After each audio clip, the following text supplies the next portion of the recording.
Olá, queridos amigos da Novo Tempo, sejam bem-vindos ao programa Bíblia Fácil, o seu programa semanal de estudo da Bíblia. A cada semana, nos reunimos com um grupo de amigos aqui, num santuário cenográfico, nos estúdios da Novo Tempo. É isso mesmo, nós tentamos reproduzir aqui, de alguma forma, um pouquinho daquilo que era o santuário no deserto. Deus mandou Moisés construir esse santuário para que Deus habitasse no meio do seu povo. É por isso que nós vamos aprender preciosas lições a partir do santuário. Vimos já também que o santuário era o centro do pensamento dos escritores da Bíblia. É por isso que você encontra esse tema do Gênesis ao Apocalipse. E nós queremos hoje dar um avanço, mais um passo em nosso estudo desse importante tema. Por isso, pegue sua Bíblia, se junte a nós nesse momento de estudo da Palavra de Deus. Você sabe que o livro sagrado é a palavra do Deus vivo que nos aponta o caminho da eternidade. E se você quiser ter vida eterna, você precisa ter contato com a Bíblia e aprender suas lições. Ah, pastor, eu não entendo muito bem o tema do santuário, tem coisas difíceis na Bíblia. Amigo, nós, seres humanos, aprendemos de todas as matérias. Você tem ser humano especialista em qualquer assunto que se tenha conhecimento sobre a face da terra.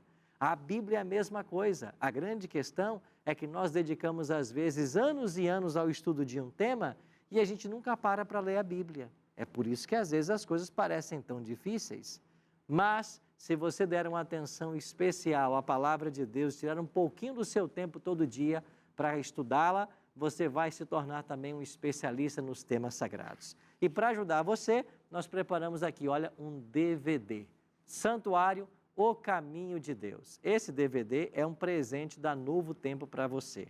Nós gravamos este DVD lá em Israel, num deserto, onde há um santuário montado nas mesmas dimensões do santuário mosaico. E os 13 temas que esse DVD apresenta são os temas que nós estamos aqui estudando na Novo Tempo. Então, quero convidar você agora a pedir esse material. Como é que você solicita? Você pode pedir agora, mandando um WhatsApp para o número da Escola Bíblica da Novo Tempo. Nosso número, 12981001425. Diga assim, quero o DVD Santuário. E nós vamos orientar você a fazer um breve cadastro, mandando seus dados postais para a gente, tá bem? Se você quiser, acesse a nossa página na internet, novotempo.com/Bíblia Fácil. Ali você vai encontrar um banner com esta imagem, clica nela, você preenche um formulário e vamos mandar para a sua casa. Ou então, liga para a gente em horário comercial, 12 21 27 31 21. Você não paga nada por esse DVD, é um presente da Novo Tempo, graças ao apoio dos Anjos da Esperança. E você que é Anjo da Esperança, muito obrigado por sua ajuda. Graças ao seu apoio, nós podemos enviar materiais como estes para todo o Brasil, sem cobrar um único centavo. Quero convidar você agora a se juntar a nós, a esse grupo de estudos aqui, tomando sua Bíblia e vamos avançar em mais um tema.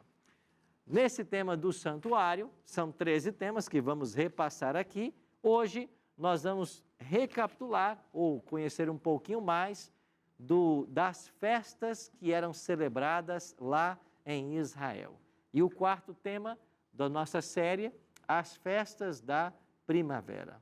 Vocês sabiam que o povo de Israel celebrava 7 festas ao longo do ano? O povo de Deus na Bíblia sempre foi um povo que gostava de festas, festas orientadas por Deus.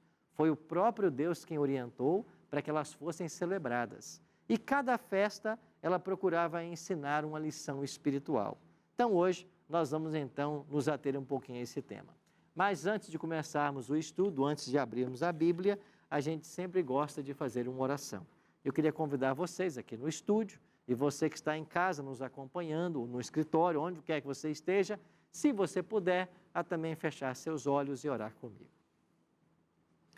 Pai de amor, graças te rendemos pelo dom da vida e por todas as bênçãos que temos recebido de tuas mãos. Suplicamos agora a tua bênção, que o Senhor nos ajude e que nós possamos compreender o que a tua palavra deseja nos ensinar com as festas celebradas em Israel. Oramos em nome de Cristo. Amém. Pois bem, todos já estamos aqui com nossas Bíblias. Hoje vamos aprender sobre 7 festas que o povo de Israel celebrava ao longo do ano.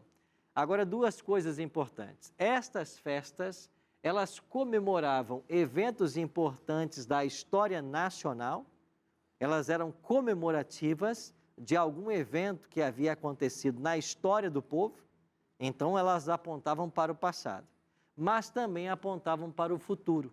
E para o futuro, elas figuravam ou eram tipologias para algum evento relacionado ao Messias.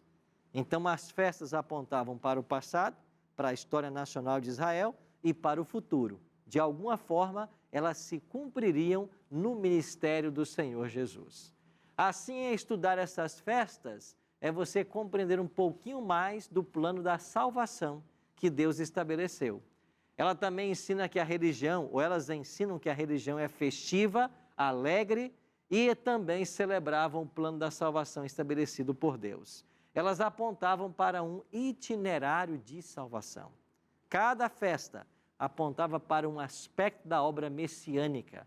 É o que nós vamos entender hoje. Outro detalhe importante, a relação tipológica não era apenas nos eventos em si, mas também nos tempos em que eram celebradas. Ou seja, os eventos tipificados pelas festas tiveram que ocorrer no mesmo dia e mês que eram celebradas. Então, vamos supor, se a Páscoa era celebrada lá no dia 14 e 15 do primeiro mês, nesses mesmos dias do primeiro mês, no tempo do Messias, algo aconteceria para a qual a Páscoa apontava. Entendeu? A mesma data em que o povo de Israel celebrava, nessa mesma data aconteceria na história do Messias algum evento relacionado à festa, respeitando o dia e o mês em que a festa era celebrada. Isso vai ficar mais claro à medida que a gente avançar em nosso estudo. Eu já disse que eram 7 as festas celebradas em Israel. Nós tínhamos 4 festas celebradas na estação da primavera e 3 festas celebradas na estação do outono, assim que elas estavam distribuídas ao longo do ano. As festas da primavera apontavam para a vinda do Messias, a encarnação dele, a primeira vinda, e as festas do outono apontavam para a segunda vinda de Cristo, quando ele voltaria segunda vez para estabelecer o seu reino de glória. Então vamos entender algo interessante? Na primeira vinda de Cristo, ele estabelece o reino da graça, a salvação para todos. Na segunda vinda, ele estabelecerá o reino da glória. Aí quem está salvo, quem foi salvo pela graça, vai morar no céu com Jesus. Inicia-se o reino da glória. Então, as expressões reino da graça e reino da glória são tempos históricos iniciados por uma ação de Jesus Cristo. Pastor Wilson.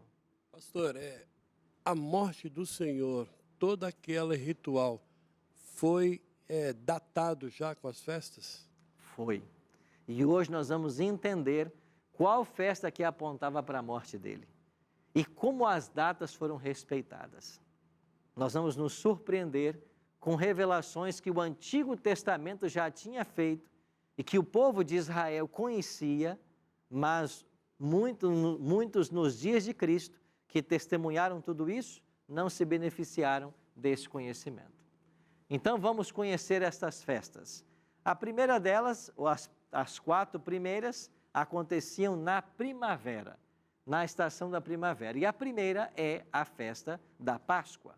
Abra sua Bíblia aí comigo no 3º livro da Bíblia, Levítico, capítulo 23. Levítico, 3º livro da Bíblia, capítulo 23. Olha para o versículo 5. Achou aí? Levítico capítulo 23. Olha para o verso 5.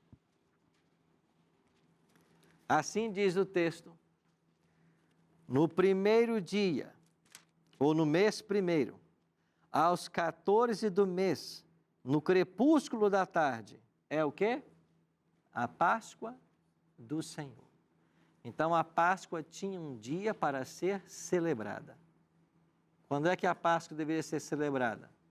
No primeiro mês, aos 14 do mês, no crepúsculo da tarde.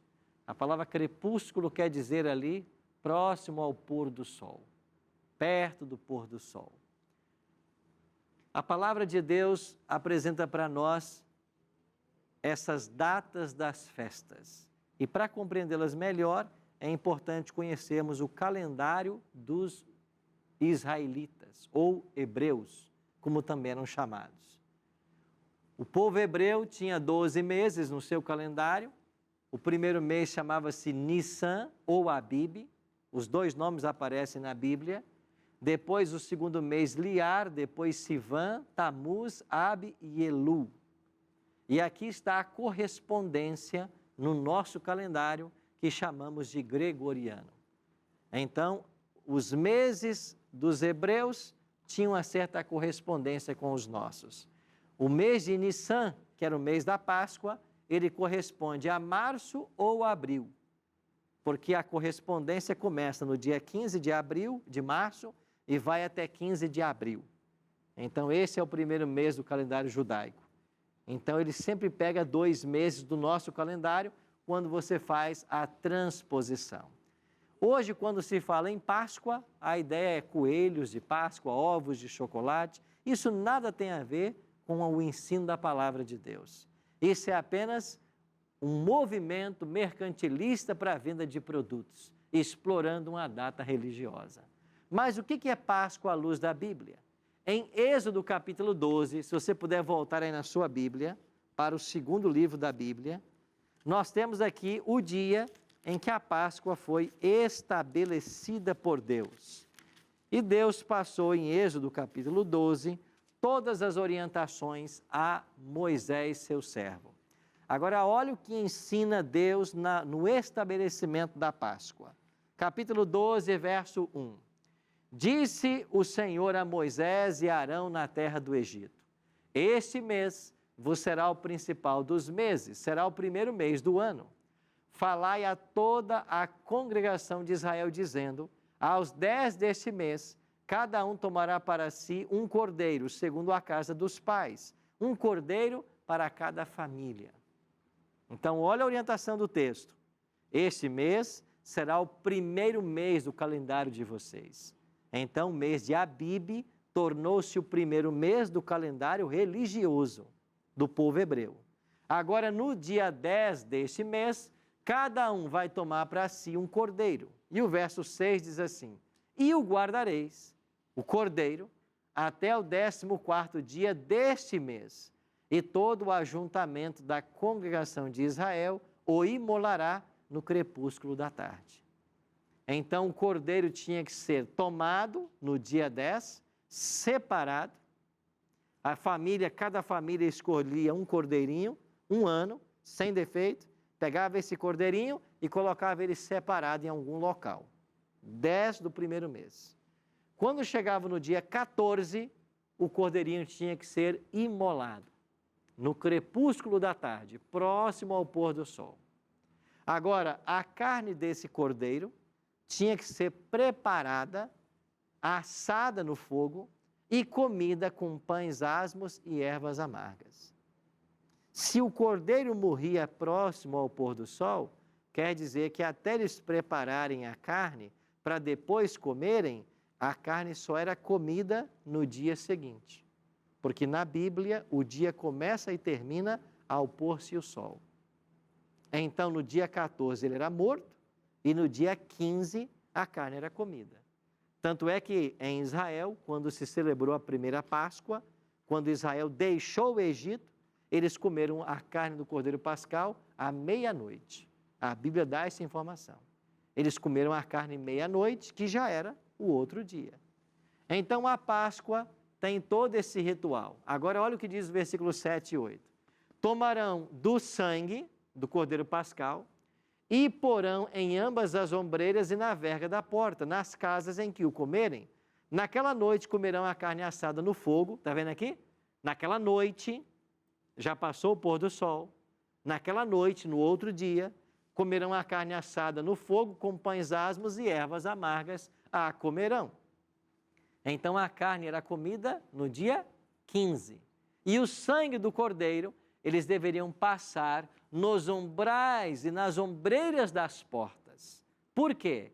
Porque naquela noite o anjo da morte entraria no Egito e mataria todos os primogênitos, os filhos mais velhos das casas que não tivesse sangue. Então o anjo da morte foi em casa por casa no Egito. E a casa que ele não encontrava o sangue na porta, ele entrava e matava o primogênito. Mas se ele chegava na casa e encontrava o sangue, o que o anjo fazia? Não entrava, ele passava por cima. Daí veio a expressão hebraica pechá, Páscoa, que significa passar sobre. A palavra Páscoa nossa em inglês é Passover. Passover é a Páscoa em inglês. E o que é Passover? Literalmente, passar sobre. O que é Páscoa? Quando o anjo não matou o primogênito. Ele passou sobre a casa. E por que o primogênito não morreu? Porque o sangue do cordeiro estava na porta. Então, assim o povo de Israel entendia que o ano religioso deveria começar com a festa da Páscoa, separando no dia 10 o cordeiro, matando no dia 14, comendo a carne no dia 15. E toda vez que eles celebravam a Páscoa, a festa apontava para o passado. Então, um dia Deus libertou vocês do Egito e não matou os vossos primogênitos. É isso que vocês estão celebrando. Mas eu disse que a festa também apontava para o futuro. Um dia, Cristo viria como nossa Páscoa, também para ser imolado como o Cordeiro Pascal. Então você entendeu como que a festa aponta para o passado e aponta para o futuro? Vamos aqui, meu amigo, Magnum. Minha pergunta, pastor, é em relação ao calendário hebreu. Sabemos que há diferença de 5, 10 dias em relação ao ano daquele calendário para o calendário gregoriano de hoje. Ok. O mesmo dia, o mesmo dia que existe lá da semana, mesmo mudando as datas, será o mesmo dia nosso, o dia da semana? Sim, continua sendo o mesmo. Porque não importa se o mês tem 30 dias, tem 28 ou tem 31, o ciclo semanal ele permanece. Então, o que vai acontecer? Você tem o dia primeiro, pode cair em qualquer dia da semana. Só que a semana sempre será de domingo a sábado. Então, a expressão sabat, que significa descanso? Descanso. Ela se repete a cada 7 dias. Ela se repete e se transforma no sábado nosso hoje. Ela não se transforma, é o próprio sábado. É o próprio sábado. Então, você tem um ciclo semanal que nunca se perdeu e em cada 7 dias, o 7º é o sábado. É o momento de descansar. Então, independe se o mês tivesse 40 dias, ele teria o ciclo semanal normalmente. Porque quando termina o sábado, já vem o primeiro dia da semana. E assim por diante. Uma outra pergunta em relação ao sacrifício do cordeiro no dia da Páscoa. Se tomava o sangue, se comia a carne. Não se tomava, né? Se passava o sangue nos umbrais das portas e comia-se a carne assada, né? No versículo não diz tomarão sangue. Tomarão de pegar. Vocês vão pegar o sangue e vão passar nos umbrais das portas. Certo. Em Israel era proibido comer o sangue. Certo? Pastor Wilson. O senhor está, não sei se o senhor vai falar mais à frente aí, o senhor está tipificando tudo isso que o senhor está falando, a morte do Senhor Jesus e o começo da festa a partir da morte dele? Não, a festa Páscoa começou a ser celebrada no Êxodo. A primeira Páscoa de Êxodo 12 foi celebrada quando o povo deixou o Egito. Aí quando fez um ano, quando chegou o mês de Abib do ano seguinte, eles tornaram a celebrar a Páscoa. Separaram o cordeiro no dia 10, mataram o 14 e comeram a carne no dia 15. No outro ano, 12 meses depois, no mês de Abibe, tornaram a celebrar a Páscoa. Então, a Páscoa é uma celebração anual. E não tipifica a morte do Senhor Jesus porque ele teve que quebrar as pernas na sexta, porque sábado era a Páscoa dos judeus. E o governador não queria ver ninguém na cruz, né? Mandou até quebrar a perna dos dois. E no Senhor Jesus já tinha lançado a lança, né? Exatamente. E ali começou. Nós vamos entender agora como que essa Páscoa se cumpre em Cristo, mas isso aí é um fato bíblico. Quando foram quebrar as pernas de Cristo, ele já estava morto. E agora não podia quebrar as pernas dele, por quê? Porque a profecia dizia que nenhum osso dele seria quebrado. Assim como o Cordeiro Pascal não tinha defeito, Cristo não poderia também ter um osso quebrado. Entendeu? É por isso que ele não teve esse osso quebrado. Fernando? Queria saber, pastor, por que mudou tanto a Páscoa dessa época para a de hoje? Eu acho que o principal motivo foi para confundir na mente das pessoas o verdadeiro significado da Páscoa, que é a coisa mais bela que existe na Bíblia. Vamos entender agora como que cada detalhe da Páscoa se aplicou no ministério de Cristo. E isso encanta os nossos olhos. Agora, é a estratégia do diabo pegar as verdades da Bíblia e deturpá-las. E ele tem tido muito sucesso com relação à Páscoa. Você quer ver como é a beleza do Evangelho e como que ela se cumpre? A Páscoa apontava para o passado e para o futuro. Era celebrada todo ano, na data estabelecida por Deus. Agora, olhe aqui para a última semana do Senhor Jesus. O que aconteceu nessa última semana? Você está lembrado que Jesus entrou montado num jumentinho na cidade de Jerusalém? E toda a cidade entrou em alvoroço e eles clamavam: Hosanas, Hosanas ao que vem, ao filho de Davi. Estão lembrados disso? Que dia da semana Jesus entrou em Jerusalém montado num jumentinho? Os católicos sabem muito bem. Eles celebram isso todo ano? Domingo de Ramos. Jesus entrou em Jerusalém num domingo. Agora, quando ele entrava na cidade, e a cidade o aclamava como rei, quando todos quiseram coroá-lo rei, o que aconteceu? Jesus desapareceu. Ele não aceitou ser coroado rei. E por que ele não aceitou ser coroado rei? Porque aquele domingo era o dia 10 do mês de Abibe. E assim como cada família judia estava pegando um cordeirinho e separando para matá-lo, como o cordeiro pascal, naquele domingo Cristo não aceitou ser coroado e se separou como cordeiro pascal. Ele próprio se colocou à parte como sacrifício. A segunda-feira foi dia 11, terça 12, quarta 13, quinta 14. Na quinta-feira 14, Jesus falou para os discípulos: vão e preparem a Páscoa. Estão lembrados disso? Peça a um homem um cenáculo emprestado, ele vai emprestar para vocês.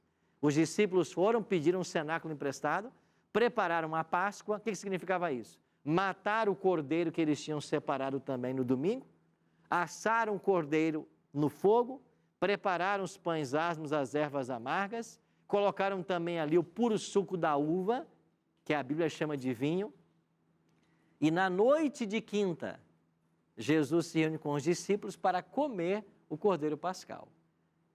Então o cordeiro foi separado no dia 10, morto no dia 14 e 15, ele estava sendo ali pronto para a ceia com Jesus. Jesus, como cordeiro pascal, se separou no domingo. E o que aconteceu agora na ceia pascal? Pela primeira vez, o tipo encontrou o antítipo. O cordeiro pascal, que por séculos, por milênios, apontou para a vinda de Jesus, agora encontrou-se com o próprio Cristo. Ou seja, a sombra encontrou a realidade. E o que Jesus faz naquela noite de quinta? Ele come aquela Páscoa e estabelece o quê? A ceia do Senhor. Desse momento em diante, não mais celebrem Páscoa, mas agora celebrem a ceia do Senhor. E Jesus toma o pão, distribui, depois o puro suco da uva, que a Bíblia chama de vinho, não era fermentado, não era alcoólico, eles bebem, e Jesus falou: todas as vezes que vocês comerdes o pão e beberdes o cálice, anunciais a minha morte até que eu venha. Então Jesus cumpriu os simbolismos da Páscoa. Então ele celebrou a última Páscoa com os discípulos. Aí vem Paulo interpretando esse momento e diz assim, 1 Coríntios 5, 7, lançai fora o velho fermento, para que sejais nova massa, como sois de fato, sem fermento, pois também Cristo, nosso Cordeiro Pascal, foi o quê? Imolado. Então Jesus participou da última ceia com os discípulos, foi preso naquela noite, às 9 da manhã foi crucificado. E por que ele foi crucificado 9 da manhã? Porque era a hora do sacrifício matutino, lá no santuário, e às 3 da tarde ele morreu.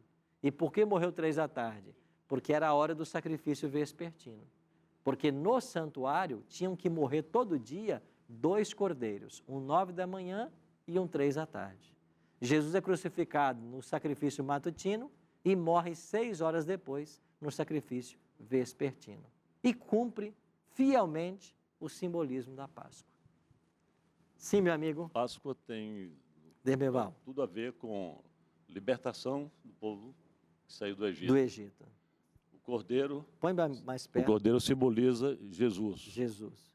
E depois a salvação. Morreu, Hoje, a ressuscitou, nossa salvação libertação do cativeiro do pecado. do pecado. Então eu imagino que naquela época muitos judeus deixaram de fazer a Páscoa e de colocar o sangue do cordeiro. Após a morte de Cristo? Não antes. Quando? Porque quando Deus mandou que eles fizessem a Páscoa, sacrificassem o cordeiro. Assim como hoje, muitos estão sendo avisados de que Jesus está voltando, que eles precisam deixar o pecado, se converterem, que também não estão fazendo. Né? A maioria não quer salvação.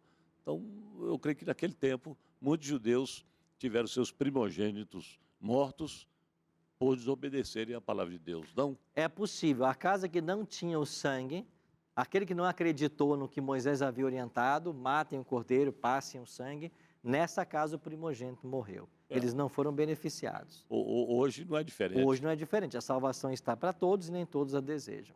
Mas você entendeu aqui? Agora, olha interessante que a tipologia da festa, ela hoje simboliza a libertação do cativeiro do pecado e foi substituída por que cerimônia?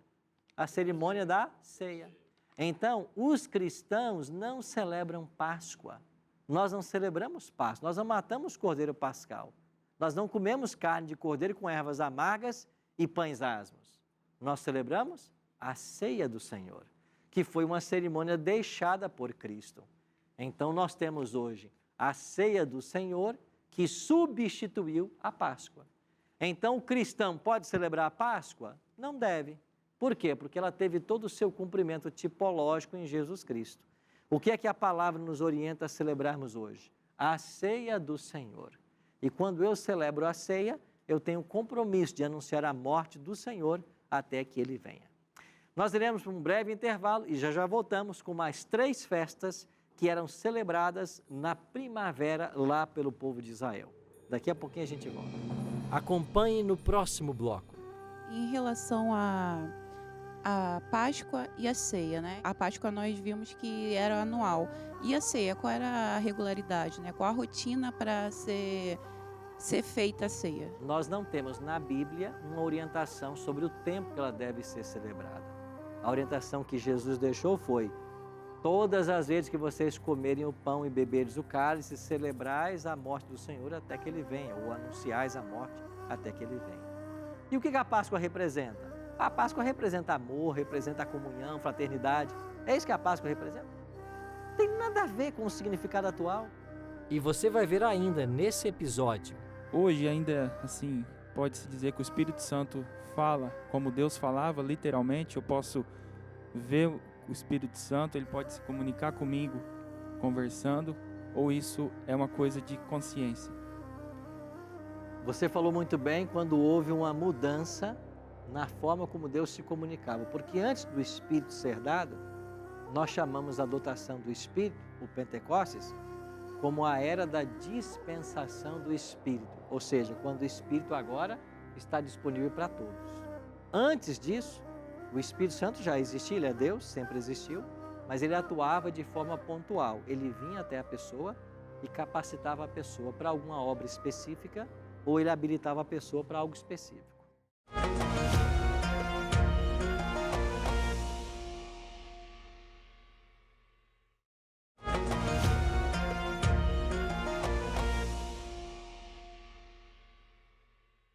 Estamos de volta com o programa Bíblia Fácil, hoje aprendendo sobre as festas da primavera.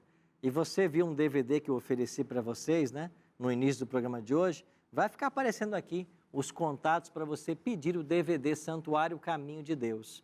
Esse DVD tem o tema que estamos estudando aqui e mais 12 temas a respeito do santuário. Não deixe de pedir o seu, tá bem? Ao longo do programa vai aparecer aqui as formas de contato e você pede, a gente manda para sua casa sem nenhum custo. Terminamos o primeiro bloco falando da primeira festa, que foi a festa da Páscoa.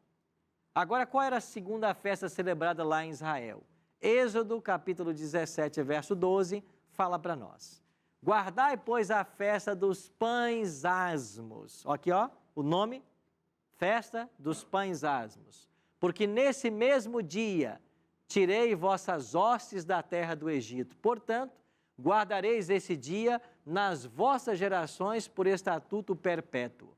Desde o dia 14 do primeiro mês à tarde, comereis pães asmos até a tarde do dia 21 do mesmo mês. Por 7 dias não se ache nenhum fermento nas vossas casas, porque qualquer que comer pão levedado, pão com fermento, será eliminado da congregação de Israel, tanto o peregrino como o natural da terra. Nenhuma coisa levedada comereis, em todas as vossas habitações comereis pães asmos, pão sem fermento. Então, a festa da Páscoa, o cordeiro morria no dia 14. Ele era comido no dia 15. Ele já era comido com pães asmos e ervas amargas. Então, o primeiro dia da festa dos pães asmos era também o dia da Páscoa, quando eles comiam ali o pão asmo com a carne do cordeiro pascal.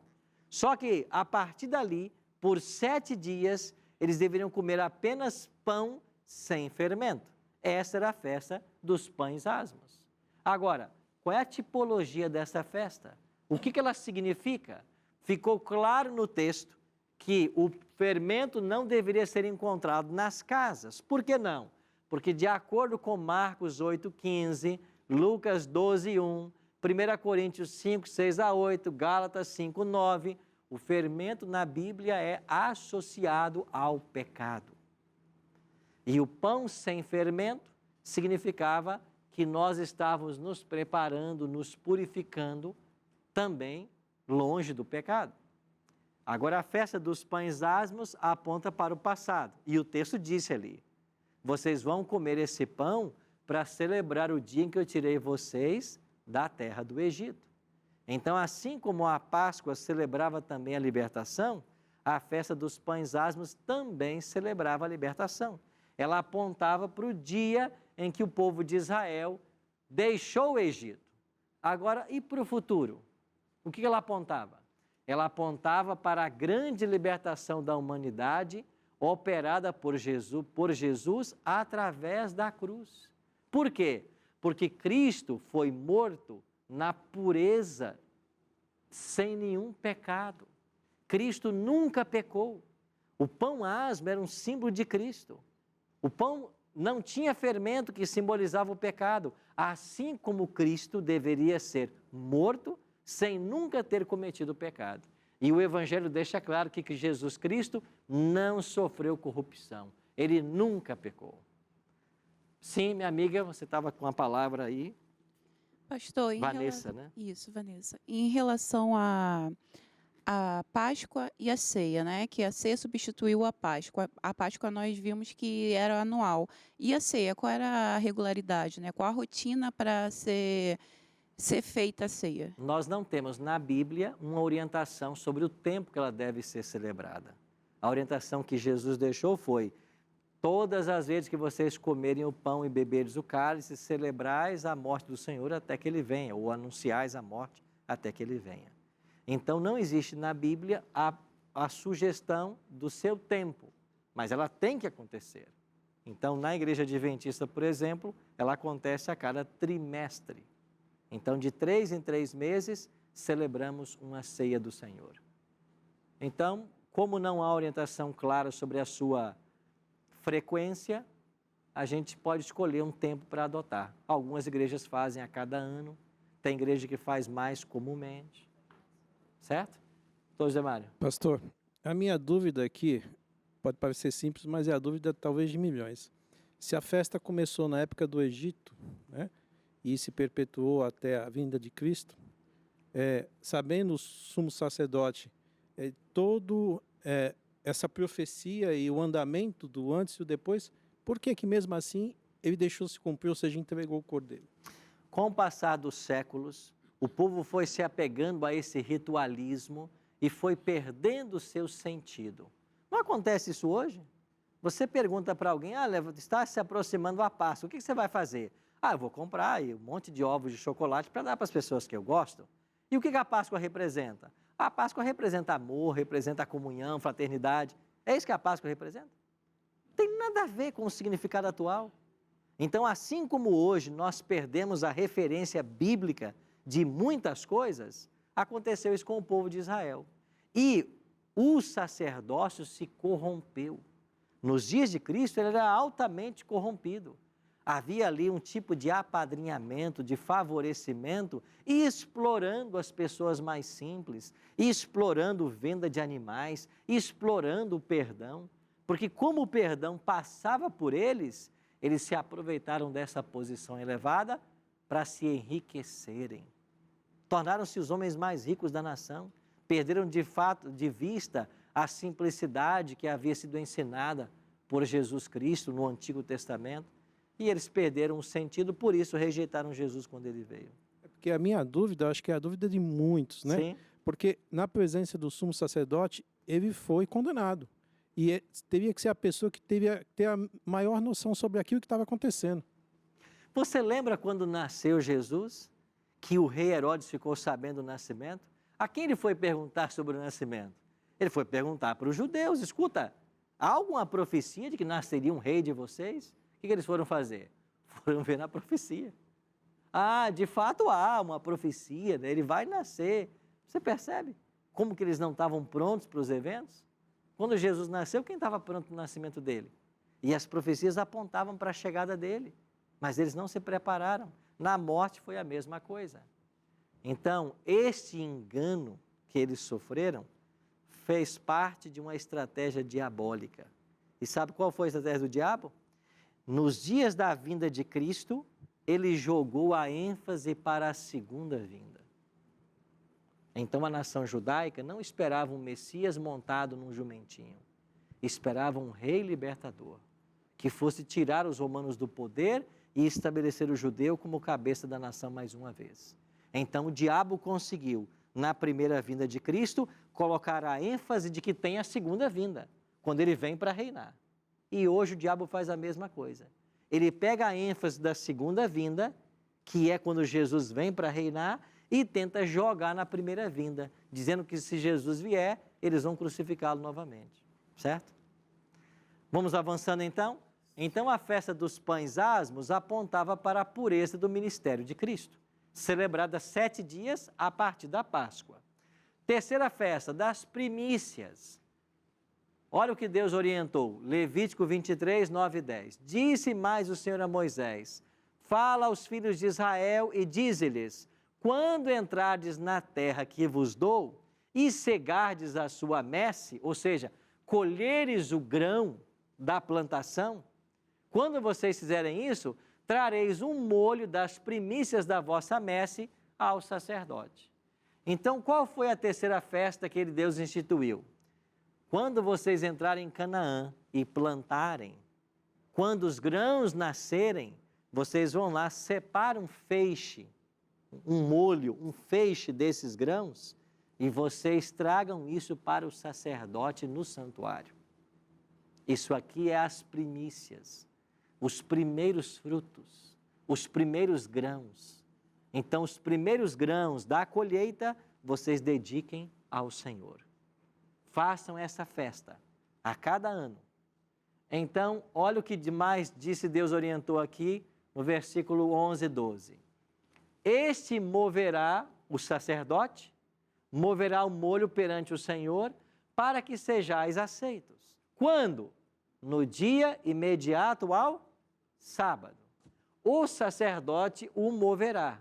No dia em que moverdes o molho, oferecereis um cordeiro sem defeito de 1 ano em holocausto ao Senhor. Então, vamos relembrar? Dia 14, morre o cordeiro pascal. Dia 15, come a carne do cordeiro. Com quê? Com pães asmos e ervas amargas. Celebrou-se a Páscoa, começou a festa dos pães asmos. Naquela mesma noite que come a carne do cordeiro. Eles vão comer o pão asmo 7 dias. Agora, no próximo sábado, melhor, no próximo domingo, no dia imediato ao sábado, ou seja, no primeiro domingo depois da Páscoa, não importa o dia do mês, no primeiro domingo, vocês vão trazer as primícias até o santuário. Então, quando era celebrada a festa das primícias? No primeiro domingo, depois da festa da Páscoa, depois da morte do Cordeiro Pascal. Agora, esta festa da primícia apontava o quê? Deixa eu avançar aqui o slide. Ela simbolizava a ressurreição de Jesus, como primícias dos que dormem. E também representava a ressurreição de todos os justos fiéis no momento da volta do Senhor Jesus. Então, os primeiros grãos que eram levados ao santuário na festa das primícias apontavam para a ressurreição de Jesus. É por isso que Paulo vai ensinar em 1 Coríntios 15 que Cristo é primícias dos que dormem. Ele é a primícia dos que dormem. Ou seja, a ressurreição dele é a mais importante, porque foi graças à ressurreição dele que todos podem agora ressuscitar. E qual foi o dia da ressurreição de Cristo? Domingo. E por que é que ele ressuscitou no domingo? Porque a festa da primícia era celebrada no domingo. Então, todo ano, no primeiro domingo depois da Páscoa, celebrava-se a festa das primícias, os primeiros grãos. Por quê? Porque quando chegar no momento do Messias morrer, ele vai ressuscitar também no primeiro dia, porque ele é a primícia dos que dormem. A sua ressurreição é a mais especial. É a primeira, não em cronologia, mas a primeira em importância. Porque é graças à ressurreição dele que nós podemos ter vida. Você está vendo a beleza das festas? Como que elas apontavam para a obra do Messias, para a morte dele, para a ressurreição dele. E nós chegamos agora, então, aqui está o texto que eu mencionei, 1 Coríntios 15, 20. Mas, de fato, Cristo ressuscitou dentre os mortos, sendo ele o quê? As primícias dos que dormem. Então, a festa das primícias, a cada ano, apontava para a ressurreição de Jesus. E agora nos falta apenas a última festa, que era a festa dos Pentecostes. O que diz a palavra de Deus? Contareis para vós outros, desde o dia imediato ao sábado. Qual é o dia imediato ao sábado? Domingo. E que festa celebrava-se no domingo? Primícias. Então vocês vão contar a partir desse dia 7 semanas inteiras, até o dia imediato ao 7º sábado. Então chegou a festa das primícias, dia de domingo. Agora vocês vão contar 7 semanas. Quantos dias dão 7 semanas? 49. Aí no dia imediato ao 7º sábado, 50. Pentecostes. E o Pentecostes caía automaticamente em que dia da semana?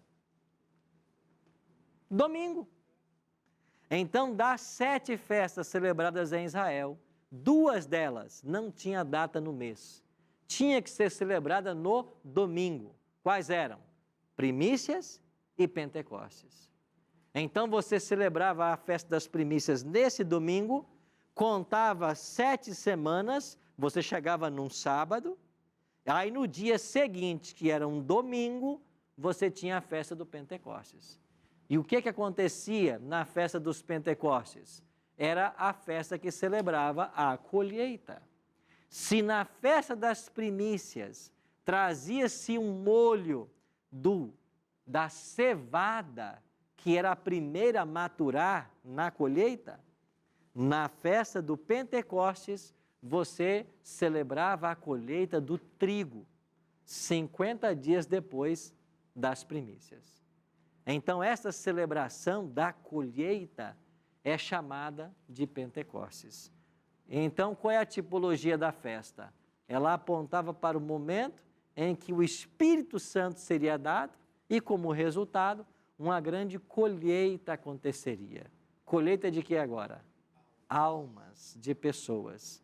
E o que aconteceu no domingo de Pentecostes, 50 dias depois da ressurreição de Cristo? Aconteceu Pentecostes. O povo estava em Jerusalém reunido para celebrar a festa de Pentecostes. Veja, a Jerusalém estava lotada para a celebração de quê? Da festa do Pentecostes. E como se celebrava a festa? Trazia-se ali os frutos da colheita do trigo. Nós estamos aqui celebrando a colheita que foi boa. Deus é que nos sustenta. Mas, ao mesmo tempo, ela apontava para o momento em que Jesus daria o seu Espírito. Ou seja, o Espírito Santo seria dado. Então, a festa da Páscoa, Pães Asmos, Primícias e Pentecostes, essas 4 festas, elas apontavam para a primeira vinda do Messias. A Páscoa para a sua morte, os Pães Asmos para o seu corpo sem pecado, as primícias para a sua ressurreição e a festa do Pentecostes para a dotação do Espírito Santo. É por isso que João escreveu assim: Cristo, o Espírito Santo não havia ainda sido dado, porque o Cristo não havia sido ainda glorificado. E quando Cristo é glorificado lá no céu, após a sua ressurreição, 50 dias, é que ele envia o Espírito Santo aqui na terra. Aí nós estamos agora em Atos 2. Quando os discípulos recebem o dom de línguas, eles começam a pregar ali em toda Jerusalém, e só em um dia, 3.000 pessoas foram batizadas. Magnum? Pastor, a minha pergunta é, a descida do Espírito Santo no dia de Pentecostes marca também uma mudança na comunicação de Deus com o seu povo, não é isso? Antes Deus se comunicava literalmente, falava com os profetas, com os patriarcas. Após a descida do Espírito Santo, se diz que não houve mais essa comunicação direta de Deus falar ao profeta. É através agora do Espírito Santo. Mas hoje ainda assim, pode-se dizer que o Espírito Santo fala como Deus falava, literalmente. Eu posso ver o Espírito Santo, ele pode se comunicar comigo conversando, ou isso é uma coisa de consciência? Você falou muito bem quando houve uma mudança na forma como Deus se comunicava. Porque antes do Espírito ser dado, nós chamamos a dotação do Espírito, o Pentecostes, como a era da dispensação do Espírito. Ou seja, quando o Espírito agora está disponível para todos. Antes disso, o Espírito Santo já existia, ele é Deus, sempre existiu, mas ele atuava de forma pontual. Ele vinha até a pessoa e capacitava a pessoa para alguma obra específica, ou ele habilitava a pessoa para algo específico. Agora, Jesus falou assim, é bom que eu vá, porque se eu for, o Consolador virá. E por que era vantagem para os discípulos que Jesus fosse? Porque enquanto esteve na terra, Jesus estava encarnado. E se ele estava na Galileia, ele não podia estar em Jerusalém. Se ele estava com Pedro, lá em Cafarnaum, ele não podia estar com Tiago, lá em Samaria. Certo? Só que após a vinda do Espírito, agora o Espírito Santo está em nós. E ele está com todos ao mesmo tempo. Por isso, disse Jesus, é bom que eu vá. Porque o Espírito, quando vier, ele vai estar em vós. E como o Espírito comunica com a gente hoje? Da mesma forma como comunicou no passado, desde os dias apostólicos. Ele fala a nossa mente, nos impressionando a fazer as coisas, a entender o caminho. É assim que ele trabalha. E qual é a forma primária de Deus se comunicar conosco? Aqui, ó. É isso aqui, é a palavra. Então, nós todos fomos beneficiados com a vinda do Espírito. E hoje ele está disponível, como sempre esteve para os discípulos. A grande questão é que a gente se esquece dos ensinos da palavra de Deus. A grande questão é que a gente não para ouvir esse livro, para ler esse livro. E a gente fica esperando uma revelação do Senhor, sendo que a revelação já está aqui, ó, em nossas mãos. Então você quer ser um mensageiro do Senhor? Quer ter a revelação do Senhor? É você abrir esse livro e ensinar para as pessoas. Esta é a verdadeira revelação. Por isso, eu e você temos que aprender que a grande verdade do Evangelho é que nós precisamos compreender que tudo em Israel apontava para esse momento da vinda de Jesus. E hoje nós temos isso registrado. Por isso, meus amigos, vamos entender que o santuário e suas festas apontava para a vinda de Jesus, quando ele viria para estabelecer, para pagar o preço do nosso pecado e nos dar a vida eterna.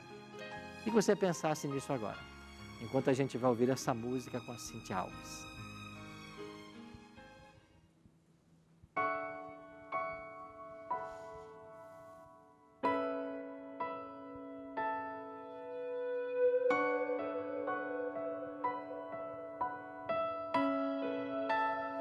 Ele te viu entrando com a cabeça baixa, te enxergou com aquele peso em teus ombros. Ele te amou entre toda aquela multidão, como se existisse só você. Como se existisse só você. Ele te vê, ele te enxerga, Cristo te chama e te liberta. Ele te cura quando te toca, Jesus te faz viver pra sua glória. Ele te nota, ele tem planos, ele te faz olhar pra cima, pra te mostrar que Ele é Deus, pra nunca esquecer que Ele te viu.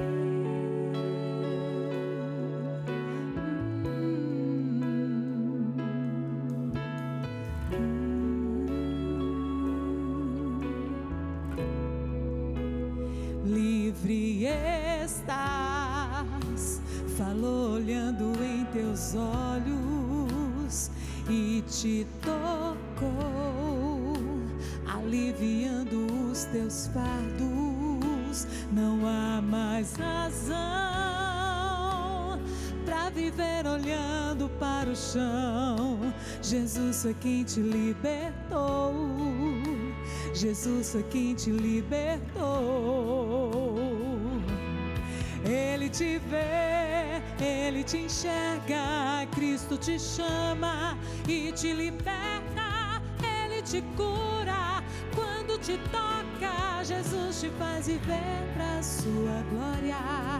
Ele te nota, ele tem planos, ele te faz olhar pra cima, pra te mostrar que ele é Deus, pra nunca esquecer que ele te vê.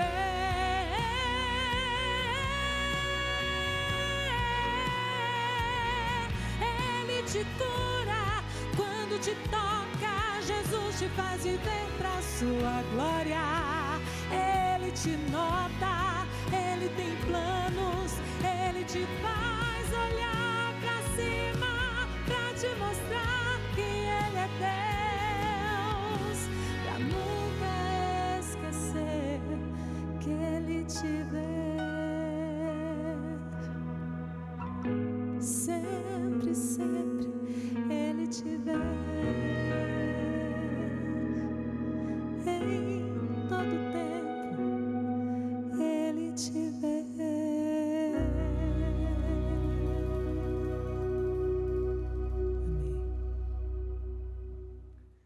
Cristo vê a mim, vê a você. E tudo que estava profetizado através das festas foi fielmente cumprido. Sabe para quê? Para que ao morrer na cruz ele pagasse o preço do nosso pecado e nos desse direito à vida eterna. Vamos abrir nosso coração hoje e aceitarmos tão grande salvação? Pai querido, obrigado porque viestes a esse mundo cumprir todas as tipologias das festas apresentadas por nós no Antigo Testamento. Obrigado porque a tua morte nos trouxe vida eterna. Nos ajude a aceitar hoje esse dom maravilhoso do céu. Oramos em nome de Jesus. Amém. Obrigado pela sua participação no estudo de hoje. E semana que vem a gente se encontra para mais um tema.